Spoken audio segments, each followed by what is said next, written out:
আসসালামু আলাইকুম। এডমিশন একাডেমির পক্ষ থেকে সবাইকে স্বাগতম।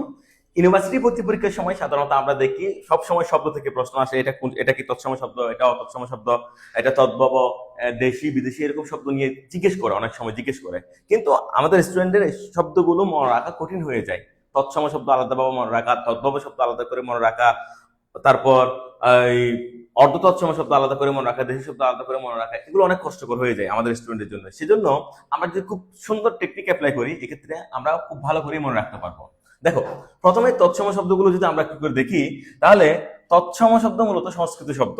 তো আমরা বইয়ে বিভিন্ন ধরনের রুলস গুলো পড়ি, যেমন মূর্ধন্য থাকলে তৎসম শব্দ, মূর্ধন্য থাকলে তৎসম শব্দ, বিসর্গ সন্ধির মাধ্যমে গঠিত হলে তৎসম শব্দ, সংস্কৃত কৃৎপ্রত্যয় দিয়ে গঠিত হলে তৎসম শব্দ, সংস্কৃত উপসর্গ দিয়ে গঠিত হলে তৎসম শব্দ। এগুলো আমরা সবাই জানি, মুখস্থও করি। কিন্তু কথা হচ্ছে, ইউনিভার্সিটি অ্যাডমিশন টেস্টের সময় এমন কিছু শব্দ দিয়ে ফেলে যেগুলো মূলত এই রুলসের সাথে মিলাতে পারি না আমরা। ওই কিছু শব্দ যে সংস্কৃত থেকে বাংলা ভাষায় আসছে, এরকম কিছু শব্দ আমাদেরকে সবসময় কি করতে বলে, নির্ণয় করতে বলে।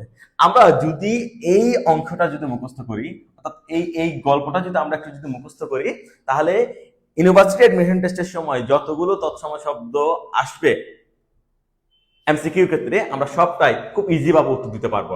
দেখি আমরা গল্পটা একটু করে বলি। গল্পটা হচ্ছে, অদ্য জ্যোৎস্নারাত্রির পুষ্পলতার নিকটে বসে শ্রীকৃষ্ণ পিতৃমাতৃ পুত্রকে ভক্তি সহকারে বলিলেন, মনুষ্য ভুবনে কেবল অন্ন বস্ত্র দধিভোজনে ব্যস্ত হইলে আমাদের হস্তকর্ণ গাত্র দন্ত মস্তকের কল্যাণ হইবে সত্য, কিন্তু চন্দ্র সূর্য নক্ষত্রের ন্যায় শক্তিশালী হতে চাইলে আমাদের অবশ্যই ধর্ম পালন করিতে হইবে, অন্যথায় অরণ্যের অশ্বহস্তির ন্যায় আমাদেরও মুক্তি মিলবে না।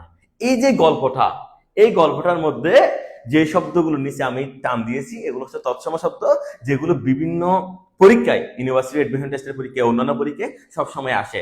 উপরে বলে নিচের কোনটি তৎসম শব্দ, তাহলে এখান থেকে একটা শব্দ ওখানে দিয়ে দেয়। তুমি যদি এই অংশটা যদি ভালো মতো মুখস্থ করতে পারো, তাহলে খুব ইজি ভাবে তুমি ওখান থেকে 1 নাম্বার পাবে। এরপরে তদ্ভব অত তৎসম শব্দ, অর্থাৎ যেগুলো সংস্কৃত ভাষা থেকে কিঞ্চিত পরিবর্তন হয়ে, একটুখানি পরিবর্তন হয়ে বাংলা ভাষায় আসছে, সেগুলোকে আমরা বলি অর্ধ তৎসম শব্দ। এখন এই অর্ধ তৎসম শব্দের ক্ষেত্রেও একই রকম প্রশ্ন হয়, নিচের কোনটি অর্ধ তৎসম শব্দ, এরকম প্রশ্ন হয়, কিন্তু আমরা অনেক সময় ভুলে যাই। আমরা যদি এই কৌশলটা মনে রাখি, তাহলে আমাদের খুব ইজি ভাবে এইসব শব্দ মনে থাকবে।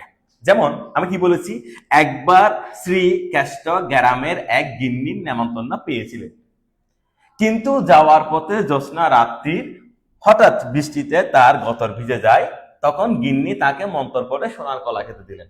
এখন দেখো, যেমন এখানে কি আছে, সিরি, মানে আমরা সংস্কৃততে বলি শ্রী, এখানে বলছি সিরি। যেমন আমরা বলি কৃষ্ণ, এখানে বলছি কেষ্ট।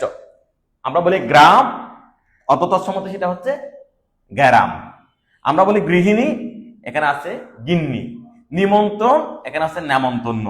তারপর জ্যোৎস্না, জ্যোৎস্না। রাত্রি, রাত্রি। আমরা বলি বৃষ্টি, এখানে আছে বৃষ্টি। আমরা বলি গাত্র, এখানে আছে গতর। তারপর আমরা বলি মন্ত্র, এখানে আছে মন্তর।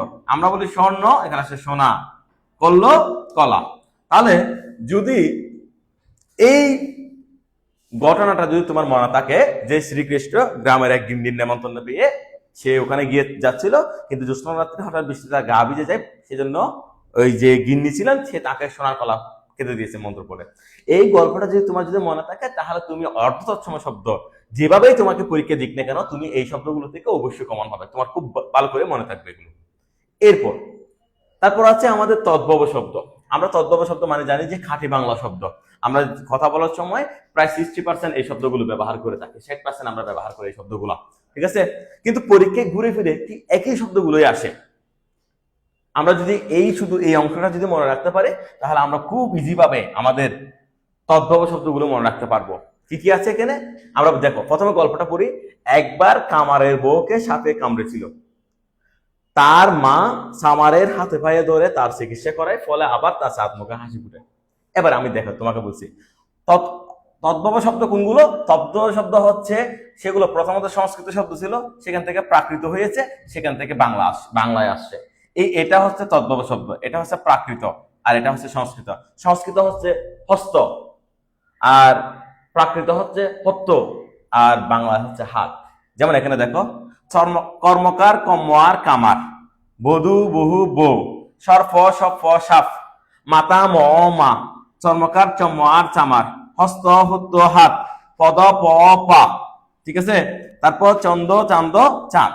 এই যে শব্দগুলো নিচে আমি ডাক দিয়েছি, এই শব্দগুলো হচ্ছে তদ্ভব শব্দ, যেগুলো সংস্কৃত থেকে প্রাকৃত ভাষা হয়ে বাংলায় আসছে।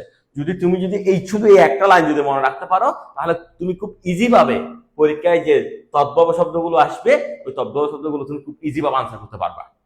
এবার আসো, এরপর কি, এরপর হচ্ছে দেশি শব্দ, যেগুলো আদি অনন্তকাল থেকে এই বাংলা অঞ্চলের মানুষ যে শব্দগুলো ব্যবহার করতো, সেগুলো হচ্ছে দেশি শব্দ।